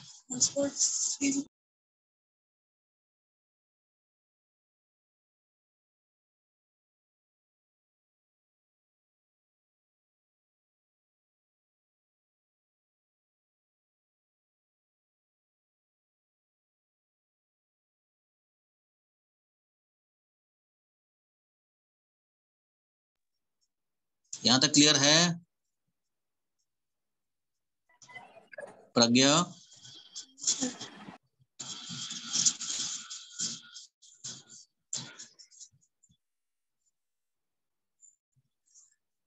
प्रज्ञा आवाज आ रही है? हाँ सर आ रही है। मैंने क्या बताया कि हम लोगों ने ये फॉर्मूला पहले अप्लाई किया, ये फॉर्मूला अप्लाई किया तुमने, तो तुम्हें बताया ना कि प्रोडक्ट रूल क्या कहता है भाई। प्रोडक्ट रूल क्या कहता है? प्रोडक्ट रूल तो यही कहता है ना कि हमारा प्रोडक्ट रूल ये कहता है कि अगर हमारा प्रोडक्ट होगा तो फ्रैक्शनल एरर मिल जाएंगे तुम्हें, fractional error in A, fractional error in b. ठीक है, ये फॉर्मूला तो क्लियर है। अब इसको अप्लाई करने के लिए मैंने एक एग्जांपल बताया। ये अब देखो एरिया कैलकुलेट करने थे तो ऑब्वियसली हमारे मेजर्ड क्वांटिटी के प्रोडक्ट हैं, तो प्रोडक्ट रूल अप्लाई होगा प्रज्ञा। प्रोडक्ट रूल अप्लाई होगा तो हम लोग fractional error in calculated quantity is equal to fractional error in first measured quantity plus fractional error in second measured quantity, ये अकॉर्डिंग टू एरर फॉर्मूला लिखेंगे। अब calculate करने चले भाई, ठीक है भाई, फ्रैक्शनल एरर कितना मिलेगा, तो डेल्टा ए जो था वो रखा हमने, delta a 0.03 divided by 3, delta b by b तो 0.01 और डिवाइडेड बाई 2 किया। इस तरह से फ्रैक्शनल एरर निकाल लिया ना प्रज्ञा? क्लियर है यहाँ तक? फ्रैक्शनल एरर निकाल लिया, 0.015 आया। अब तुम्हें परसेंटेज एरिया चाहिए अगर कैलकुलेशन, तो परसेंटेज में फ्रैक्शनल से मल्टीप्लाई करो, 100 से मिल जाएगा परसेंटेज में। अब तुम्हें एरिया चाहिए तो उसका मेन वैल्यू चाहिए ना, मेन जो हमारा वैल्यू है वो एरिया का वैल्यू क्या होगा, तो ये 3 था और ये 2 था तो 6 है ना, एरिया लेंथ इनटू विड्थ 6 है, 6 मीटर स्क्वायर। एक्सप्रेस कैसे करेंगे? तो एक्सप्रेस ऐसे करोगे भाई कि एरिया इज इक्वल टू हमारा जो मेन इसका वैल्यू आया है प्लस माइनस कुछ लिखेंगे ना, तो प्लस माइनस ऐसे भी लिख सकते हो, और या फिर एरिया ऐसे भी लिख सकते हो कि जो मेन वैल्यू आया हमारा plus minus percentage area in A not. तो हम लोगों ने ये वाला वैल्यू कैलकुलेट किया था कि ये 0.09 आया है। ये कैसे कैलकुलेट किया था? तो फ्रैक्शनल आया था 0.015, तो ये वाला कितना होगा, तो ए नॉट से मल्टीप्लाई कर दो। तो हमने देखो यहाँ पे जो फ्रैक्शनल मिल गया तो उसमें हमने एरर निकालने के लिए मल्टीप्लाई कर दिया ए नॉट में 6 से मल्टीप्लाई किया तो 0.09 हो गए। अब 0.09 हो गए तो इसको ऐसे लिख सकते हैं कि एरिया मेन है ये और ये है 0.09, इतना हो गया। परसेंटेज में देखोगे तो परसेंटेज में हम लोगों ने 1.5 कैलकुलेट किया हुआ है, तो परसेंटेज में लिखने होंगे तो 6 लिखोगे प्लस माइनस 1.5% लिखोगे, और यूनिट दोनों का क्या है, मीटर स्क्वायर है। यूनिट क्या है, तो वो तो मीटर स्क्वायर है। ठीक है सर। बोलो, क्लियर है? Yes sir. ग्रंथ क्लियर है? Yes sir. ग्रंथ समीर बोलो भाई। Yes sir. यशमान क्लियर हुआ तुम्हें? Yes sir. चलो नेक्स्ट फॉर्मूला पे चले। प्रोडक्ट रूल फाइनली क्या कंक्लूड हुआ भाई?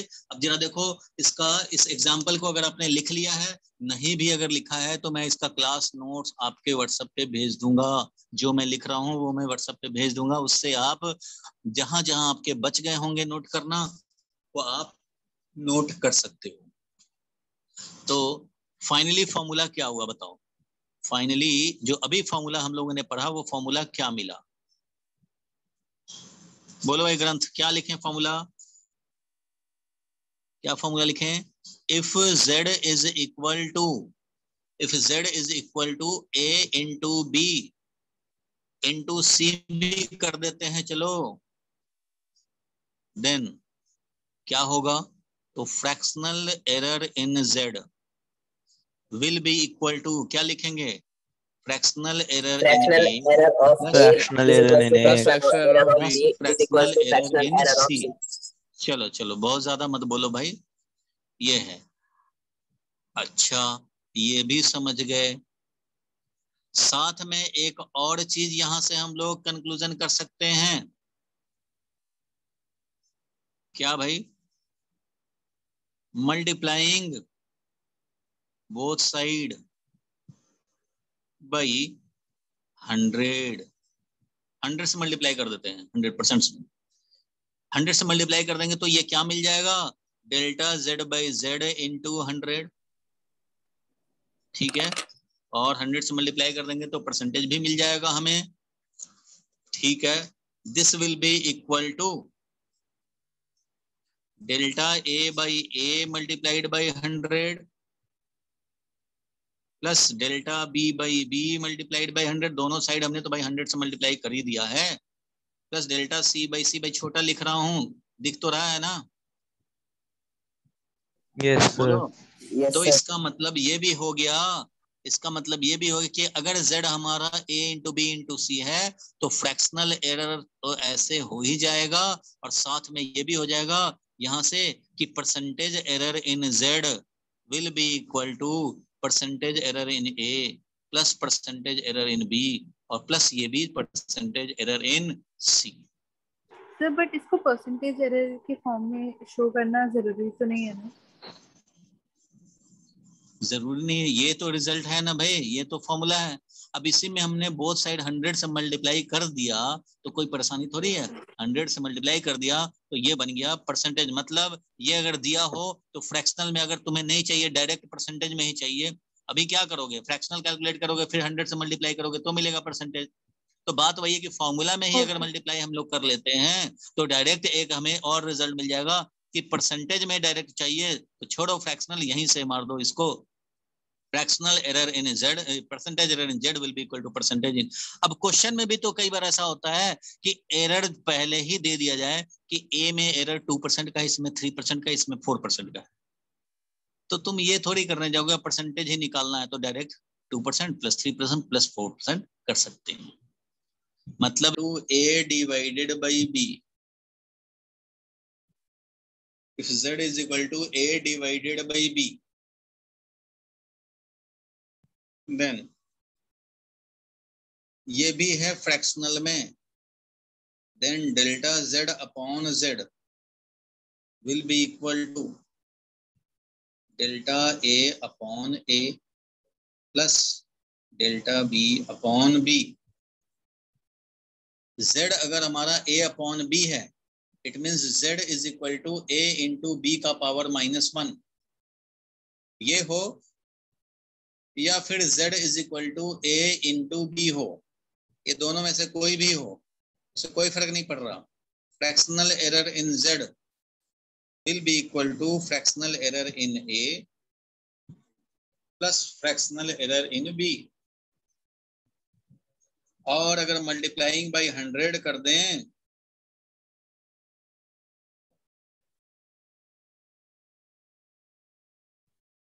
देन ये 100 से मल्टीप्लाई कर दिया तो percentage error in z will be equal to percentage error in a plus percentage error in b।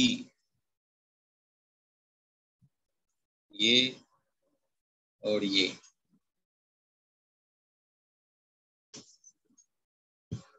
Sir z is equal to a b -1 को हम z is equal to a b कैसे लिख सकते हैं?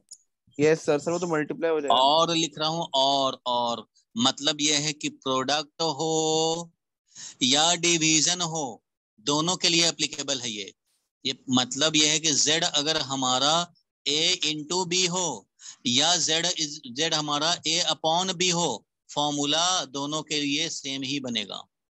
ये नहीं कह रहा मैं कि a into b a upon b हो जाएगा, वो नहीं कह रहा।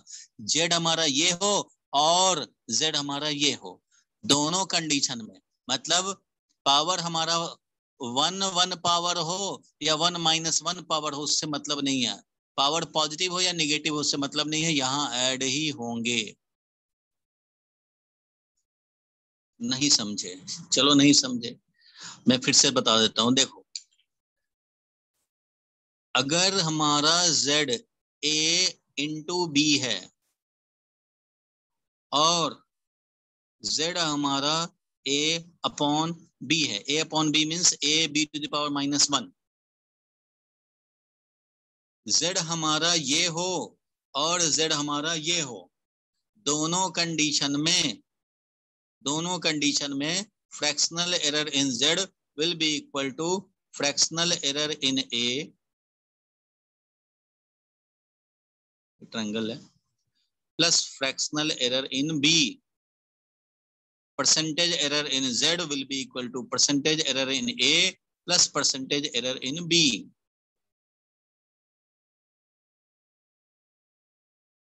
Okay sir. ये फॉर्मूला है, ये समझ में आया? चलो ये भी नहीं समझ में आया, ये भी मैं मानता हूं, चलो समझ में मान लो नहीं आया। देखो जनरल फॉर्मूला तुम्हें बता देता हूं तब समझ में आ जाएगा। एक और फॉर्मूला लिख देता हूं, पावर फॉर्मूला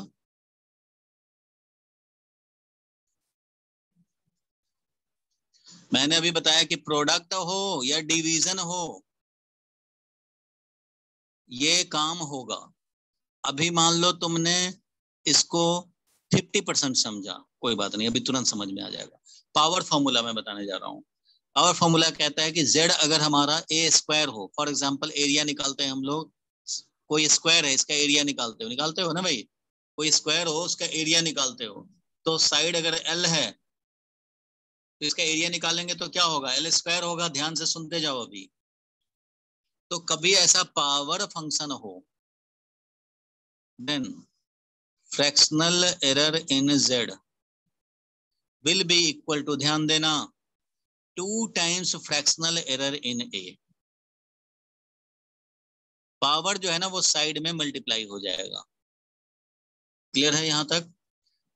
मैं बता रहा हूं जो, वो कम से कम समझते जाओ। जो भी पावर है वो मल्टीप्लाई हो जाते हैं। एक ये फॉर्मूला है। नेक्स्ट मान लो 4 नंबर फॉर्मूला, अगर हमारा z हो जाए a का power 3, then fractional error in z will be equal to 3 times rise of fractional of a. error in a, 3 times fractional error in a। हाँ बोलो क्या कह रहे थे?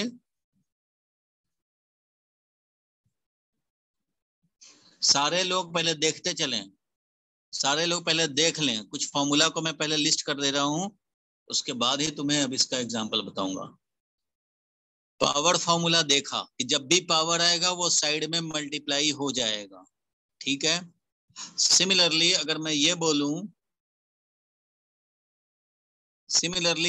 कि if z is equal to b का power 4, then fractional error in z will be equal to 4 times fractional error in b। Percentage error in z will be equal to 4 times percentage error in b। यहां पे लिखेंगे percentage error in z is equal to 3 times percentage error in a।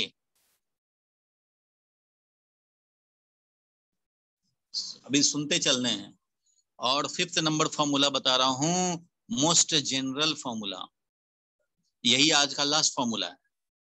इस पे अब numerical भी थोड़ा बहुत देख लेंगे। जनरल फॉर्मूला क्या है वो समझो। जनरल फॉर्मूला आज मैं बता रहा हूं, फॉर्मूला क्या है, कैसे नहीं, कैसे वाला तो नेक्स्ट क्लास में आएगा।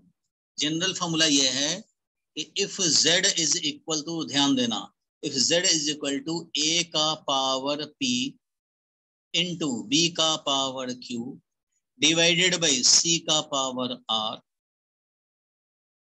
इसका मतलब क्या हुआ, a का पावर p, b का पावर q एंड c का पावर -r। ये हुआ इसका मीनिंग। बोलो भाई ग्रंथ, जितेश। Yes, sir. इसका Yes, मतलब sir. ये Yes, हुआ, sir. Then fractional error in z is equal to, ध्यान देना, p जो भी पावर है p उसका magnitude, fractional error in a। Magnitude बोलने का मतलब है ये पॉजिटिव हो या नेगेटिव हो, हमें उसका वैल्यू चाहिए बस, प्लस जो भी है ये q चाहे पॉजिटिव हो या नेगेटिव हो उसको मल्टीप्लाई करना है value only. Fractional error in b, plus ये माइनस आर हो या आर हो उससे कोई मतलब नहीं है, पॉजिटिव हो या नेगेटिव हो, पावर साइड में इसका मैग्नीट्यूड, और ये फ्रैक्शनल सर एरर इन आपकी सी। आवाज कट रही है।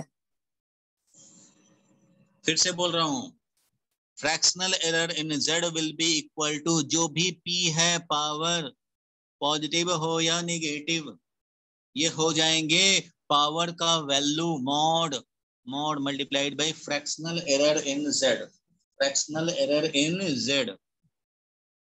और जो बी का पावर है क्यू, तो क्यू चाहे पॉजिटिव पावर हो 2 हो या -2 हो, हमें 2 लिखने हैं, सिर्फ वैल्यू लिखने हैं, और fractional error in b. Similarly यहाँ पे पावर अगर -r है तो -r हो, -3 हो या प्लस हो, उससे कोई मतलब नहीं, हमें सिर्फ इस पावर का वैल्यू लिखने हैं। मीन्स -r है तो कोई बात नहीं, -r का वैल्यू ही लिखोगे पॉजिटिव, और fractional error in C. So power positive आ रहा है या नेगेटिव आ रहा है उससे कोई मतलब नहीं है। तो फाइनली ये बन गया, और हेंस हम लोग ऐसा भी लिख सकते हैं, percentage error in Z will be equal to power का mod times fractional error, percentage error in A, plus ये पावर है इसका भी मॉड, और परसेंटेज एरर इन बी, और प्लस ये वाला जो पावर है इसका भी मॉड, आर का मॉड चाहे -r का मॉड, मॉड है बस, वैल्यू चाहिए परसेंटेज एरर इन सी, सिर्फ वैल्यू चाहिए और कुछ नहीं। ये जनरल फॉर्मूला फाइनली ये है। अब इतने डिस्कशन से तुम्हें ये पता लग गए होंगे, इतने डिस्कशन से ये जरूर पता लग गए होंगे कि पावर चाहे जो भी हो उसका मॉड आने हैं और बीच में प्लस ही होने हैं। क्यों पे आज नहीं डिस्कस करेंगे, क्यों वाला काम अगली बार नेक्स्ट क्लास में। और ये पावर -c है तो भी उससे कोई फर्क नहीं पड़ता है, पॉजिटिव पॉजिटिव ही लेने हैं, ये पावर पॉजिटिव ही लेने हैं। एग्जाम्पल बता रहा हूं, एग्जाम्पल सुन लो। अगर मान लो हमारा ये एक बुक का एग्जाम्पल दिखा देता हूं, चलो एक बुक का एग्जाम्पल दिखा देता हूं तुम्हें, उससे ज्यादा बेटर होगा। बुक का एग्जाम्पल दिखाता हूं, देखो एसएल अरोरा बुक में दिखा रहा हूं, एसएल अरोरा बुक दिखा रहा हूं। यहाँ देखो क्या लिखा है, 72 नंबर क्वेश्चन देखा जाए, 72 नंबर क्वेश्चन को ट्राई किया जाए। देखो मैं यहाँ पे दिखाता हूं तुम्हें, क्वेश्चन समझ लो, 72 number question.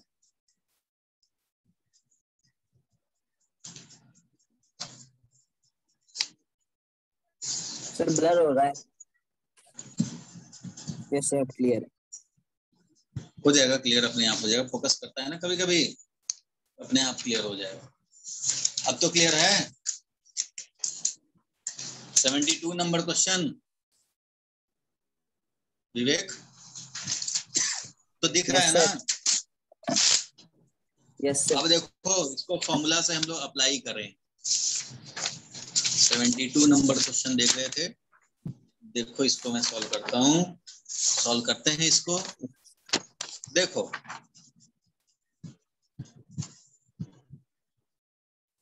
A physical quantity x question है, और ये कभी आया हुआ है दिल्ली में।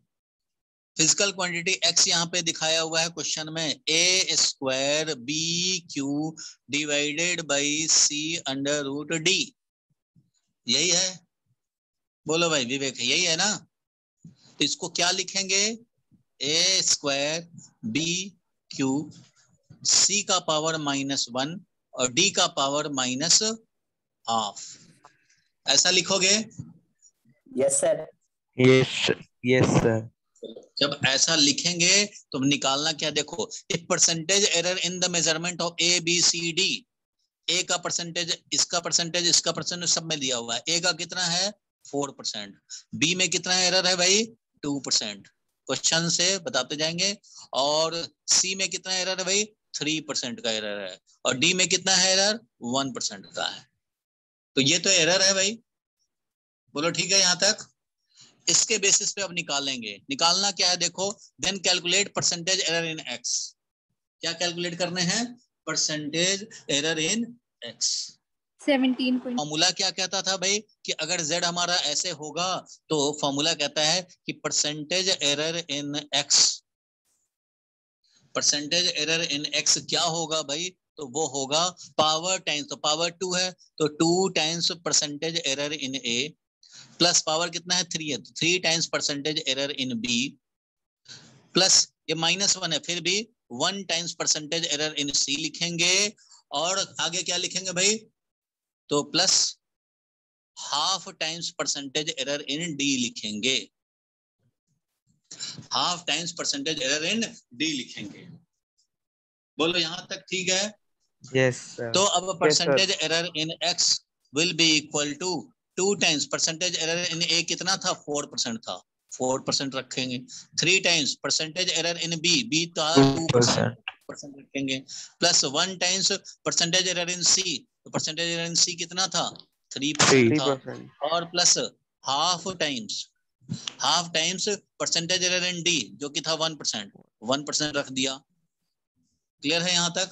अब वैल्यू कितना हो गया कैलकुलेट करके, देखो वैल्यू कितना हो गया, ये 8% हो गया प्लस 6% हो गया प्लस ये 3% हो गया, 1 into 3% हो गया और ये half into 1 that is 0.5% means half percent हो गया ये।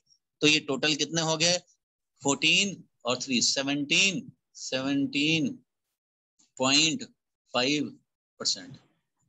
अगर कैलकुलेशन मिस्टेक कहीं ना हुआ हो तो ये हो गया 17.5% is the value of percentage error in x। बोलो यहाँ तक क्लियर है? Yes. Yes, sir. Yes, sir. चलो अभी बुक का आंसर देख लेते हैं सिलरोरा का। हम लोग का आया 17.5%। देखो यहाँ भी 17.5%। कैसे निकाला वो भी जरा देखो। द परसेंटेज देखो गिवन, ये है फॉर्मूला। परसेंटेज एरर देखो, डायरेक्ट परसेंटेज एरर लिख रहे हैं भाई, परसेंटेज एरर का यही होता है, 100 मल्टीप्लाई कर दिया ना फ्रैक्शनल एरर में, ये आ गया means 2 times percentage error in A जो कि 4% था, 3 times percentage error in B जो कि था 2% प्लस ये 1 times percentage error in C जो कि 3% था और half times percentage error in D जो कि 1% था।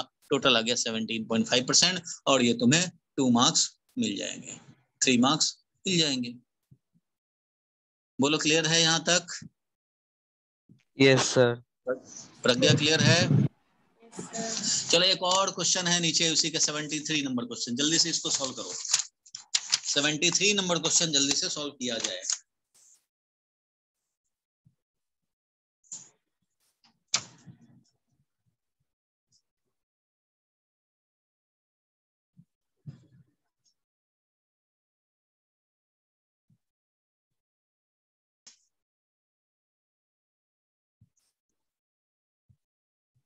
Q is equal to a square b का पावर 3/2 c का पावर -4 d का पावर -12। ये आया। निकालना है परसेंटेज एरर इन Q।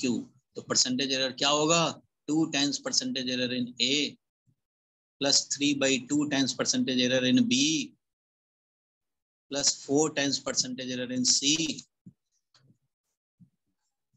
और plus half times percentage error in D। ऐसे मिल जाएगा। फाइनली वैल्यू कितना आया स्नेहा? 22%. तो 2 times percentage error in A था 1%, तो ये हो गया 2% टोटल और ये हो गया 3/2 इंटू B वाला था, B का था 2%। ठीक है भाई, plus 4 times percentage error in C का था हमारा 4% और D का था हमारा 2%। सर 22%। तो इस तरह से टोटल कैलकुलेट हुआ 22%. 2 सर प्लस 22%. 3% प्लस 16% और प्लस 1%। 5, 6 और 6 कितना हो गया? कितना आया फाइनली? 22%. 22%. तो बस ये 22% आ जाएगा। ठीक है, 22% is the value of percentage error in Q। Calculate कर लेंगे। ठीक है, अब SL अरोरा ज्यादातर स्कूल वाले फॉलो करते हैं। देखो इसमें देखो कैसे कैलकुलेशन किया। देखो वही फॉर्मूला है तो fractional error in Q multiplied by 100 fractional error in A plus 3/2 times fractional error in B। ऐसे ही पावर साइड में आते जाएंगे प्लस 4 टाइम्स दिस। देखो निगेटिव था ना पावर, D का पावर तो निगेटिव माइनस हाफ था, D का पावर माइनस हाफ था, लेकिन लेंगे प्लस ही, देख रहे हो ना, प्लस ही लेंगे। Fractional error in D into 100%, इस तरह से करके आ गया 22%। ठीक है, ये वैल्यू आ गया 22%। कोई परेशानी, कोई प्रॉब्लम किसी को भाई? प्रज्ञा? No sir. चलो कोई प्रॉब्लम नहीं है। तो अब जरा हम लोग वापस आ जाएं उस फॉर्मूला लिस्टिंग पे। तो इसको मैं हटा रहा हूं बुक को, फॉर्मूला लिस्टिंग पे आए तो जनरल फॉर्मूला मैंने ये लिखा। अब जरा ध्यान दो इस जनरल फॉर्मूला पे। If z is equal to a का पावर b, b का पावर q, c का पावर r, तो अब समझ में आ गया होगा कि पावर p, q और पावर माइनस r हो जाए कोई फर्क नहीं पड़ता। फ्रैक्शनल निकालेंगे तो इसका मॉड ही यूज करने हैं, इसका भी मॉड यूज करने हैं, इसका भी मॉड ही यूज करने हैं, और प्लस ही आएगा, प्लस ही आएगा, सब में प्लस होते जाएंगे। तो यहाँ भी प्लस, यहाँ भी प्लस, ऐसे ही चलता रहेगा। क्लियर है यहाँ तक? ठीक है, यस सर नो बोलो भाई। Yes sir. चलो Yes, इसके sir. ऊपर जो हम लोगों ने देखा था पावर फॉर्मूला, ये जरा देखो, अब ये हजम हो जाएगा। z अगर a स्क्वायर है तो फ्रैक्शनल एरर इन z क्या हो जाएगा? तो 2 times fractional error in a होगा कि नहीं? बोलो, होना चाहिए ना। ये है फॉर्मूला। पावर तो साइड में आ जाता है, फ्रैक्शनल एरर इन a। अगर हमारा z aq हो जाए तो क्या होगा भाई? तो fractional error in z will be equal to 3 times fractional error in a। Percentage निकालेंगे, 100 से मल्टीप्लाई किया भाई, 100 से मल्टीप्लाई करेंगे तो हमें मिल जाएगा। 100 से मल्टीप्लाई किया तो ये मिला, percentage error in z is equal to 3 times percentage error in a। अगर b का पावर 4 हो जाए तो भी फ्रैक्शनल निकालेंगे तो 4 टाइम्स हो जाएगा, 4 times fractional error in b। वैसे ही इसमें अगर परसेंटेज निकालना हुआ तो भी वैसे ही निकालेंगे, 4 times percentage error in b, ऐसे ही निकालेंगे भाई। बिल्कुल ठीक बात है। ये क्लियर हो गया? स्नेहा मिश्रा बोलो, क्लियर है? अच्छा सर अब स्क्रीन इसके विजिबल ऊपर नहीं है Yes, sir. आपकी। रुक जा भाई, रुक जा, तेरा पेशेंस नहीं रहता। नहीं विजिबल है, सर विजिबल विजिबल है। है। Yes Yes, sir. हाँ, जितना बोलोगे ना उतना कम विजिबल होगा, इसलिए चलो अब बोलना आप लोग बंद रखेंगे, वैसे भी टाइम होने वाला है। आप 5 मिनट के लिए बोलना बंद करो, मैं कंक्लूड करूं इसको।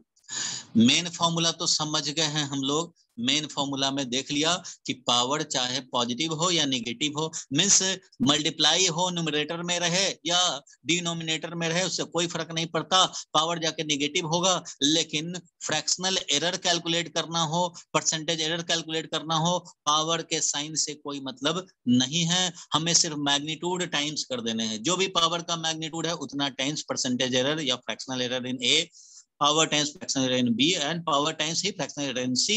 पावर चाहे जैसा भी हो हमें पॉजिटिव ही लेने हैं। वैसे ही ये पावर वाला देख लिया हमने यहाँ, और ये पावर b4 वाला भी देख लिया। अगर z हमारा b का पावर 4 होगा तो fractional error in z will B 4 times fractional error in b, और मल्टीप्लाई कर दिया तो परसेंटेज भी वैसे ही। ठीक है, अब इसके आगे मैं तुम्हें लिखा था कि अगर z is equal to a into b है, इसका मतलब क्या हुआ? a का पावर 1, b का पावर 1, तो फ्रैक्शनल एरर इन z क्या हो जाएगा? यहाँ देखो ध्यान से, तो फ्रैक्शनल एरर इन z क्या हो जाएगा? तो 1 times fractional error in a plus 1 times fractional error in b। और अगर z हमारा a अपॉन b हो जाए, यानी कि a इंटू बी का पावर -1 हो जाए, तो इससे भी लिखेंगे तो fractional error in z will be equal to, ये है a का पावर 1, तो 1 times fractional error in a plus -1 है पावर तो भी प्लस लेंगे, और 1 टाइम्स ही लिखेंगे फ्रैक्शनल एरर इन b। और परसेंटेज के लिए क्या करेंगे? मल्टीप्लाई कर दो भाई 100 से, यानी कि डायरेक्ट परसेंटेज भी हम लोग लिख सकते हैं, percentage error in z percentage error in a plus percentage error in b। तो पावर यहाँ पे पॉजिटिव हो या नेगेटिव हो उससे कोई फर्क नहीं पड़ता, काम वही होने हैं, प्लस होने हैं, और पावर का जो भी वैल्यू है, मैग्नीट्यूड है, वही इसमें मल्टीप्लाई होने। समझो 1 टाइम्स मल्टीप्लाई हो गया, यहाँ भी 1 टाइम्स मल्टीप्लाई हो गया। ठीक है, डिवीजन फार्मूला ही तो ये देख रहे थे हम लोग। डिवीजन फार्मूला मैंने ये बताया था कि भाई जब भी डिवाइड कर रहे हो मतलब समझो a इंटू बी का पावर -1 है, जरा ध्यान देना, a इंटू बी का पावर -1 हो गया, तो मैंने बोला कि ये हो चाहे ये हो, दोनों कंडीशन में, चाहे a इंटू बी का power -1 that is a upon b हुआ हो या a इंटू b हुआ हो, दोनों कंडीशन में तो यही है कि fractional error in z will be equal to 1 times fractional error in a plus 1 times ही फ्रैक्शनल एरर इन b, चाहे इसका हो चाहे इसका हो, बात एक ही है। तुम्हारे माइंड में कंफ्यूजन अब ये है कि चलो भाई पावर निगेटिव है तो यहाँ माइनस हो जाना चाहिए, तो इसका तो एक्सप्लेनेशन मैं डेरिवेशन वाले क्लास में दूंगा कल के नेक्स्ट के क्लास में। तो यहाँ पावर कुछ भी हो यहाँ प्लस ही होने हैं, और पावर जो होगा उसका मैग्नीट्यूड से समझो मल्टीप्लाइड है, साइड में आके मल्टीप्लाई हो जाता है। Okay sir. क्लियर है सबको? Yes sir. Yes, sir. ग्रंथ क्लियर है? जितेश? Yes, sir.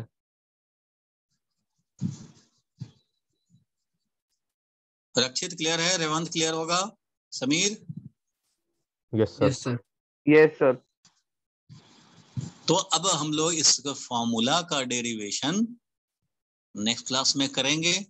आपको मैं होमवर्क कुछ व्हाट्सएप पे ही भेजूंगा, अभी मैं आधे घंटे में इसका क्लास नोट्स भेजूंगा, जो जो मैंने लिखा है पेज, सारे पेज का आपको मैं नोट्स भेज दूंगा, ये वाला जो लिखा हुआ है, ताकि आप अपना क्लास नोट्स को कंप्लीट कर पाओ। एक रजिस्टर बोला है हमने कि क्लास के लिए रखोगे और एक रजिस्टर रखोगे होमवर्क के लिए। जो क्लास वर्क हो रहे हैं उसको आप क्लास वाले रजिस्टर में लिखेंगे, ठीक है? और देखो मैं कुछ होमवर्क दे रहा हूँ, इन्हीं में से होमवर्क तुम्हें दूंगा। देखो जैसे ये लेंथ है, एक विड्थ है, ये देख लो, जाते जाते इसको देखो क्या लिखा हुआ है यहाँ पे, जरा देखना। 69 नंबर क्वेश्चन जल्दी से देखो। तो ये लास्ट क्वेश्चन है आज के लिए, 2 मिनट में छुट्टी। The length and width of a rectangle are 5.7 plus minus 0.1, 3.4 plus minus 0.2. Calculate the area of the rectangle with error limits. Error limit भी बताने हैं। तो लेंथ ये आ गया, width ये आ गया, एरिया क्या आएगा भाई? तो इसका जो मेन जो वैल्यू है, ट्रू वैल्यू है, उसको मल्टीप्लाई करके निकाल लिया कि एरिया तो ये है 19.4 है। लेकिन अब फ्रैक्शनल एरर निकालने भाई, तो फ्रैक्शनल एरर कैसे निकलेगा? तो देखो यहाँ पे ये डेल्टा ए है, इसने सोल्यूशन में देखो क्या लिखा, डेल्टा ए अपॉन ए लिखते हो ना तुम, डेल्टा ए अपॉन ए निकालोगे भाई, तो डेल्टा अपॉन ए को लिख दिया एल बी। ए क्या है? एल बी तो है, एरिया क्या है? मेन एल बी है। तो वही डेल्टा ए निकाला कैसे? तो fractional error in A is equal to fractional error in length plus fractional error in B, but delta A upon A था, ए मींस एल बी था, वो एल बी ए यहाँ मल्टीप्लाई कर दिया, तो ये जो एल बी आया है 19.4 वो मल्टीप्लाइड हो गया और फ्रैक्शनल ये मिल गया। तो ये एरर जब हमें मिल गया, ये एरर मिल गया 1.5, तो लिखेंगे क्या? तो ए का वैल्यू जो हमारा ट्रू वैल्यू कैलकुलेट करके आए थे 19.4 प्लस माइनस 1.5 लिख दिया, काम खत्म हो गया। समझ गए यहाँ तक? Yes sir. मतलब फ्रैक्शनल एरर निकाला गया, समझो डेल्टा ए बाई 19.4 निकाले गए, डेल्टा ए बाई 19.4 निकाले गए, और ये हो गया फ्रैक्शनल। अब यही 19.4 इधर चला गया तो मुझे मिल गया डेल्टा ए, और जब डेल्टा ए मिल गया तो उसके बाद ऐसे एक्सप्रेस कर देंगे।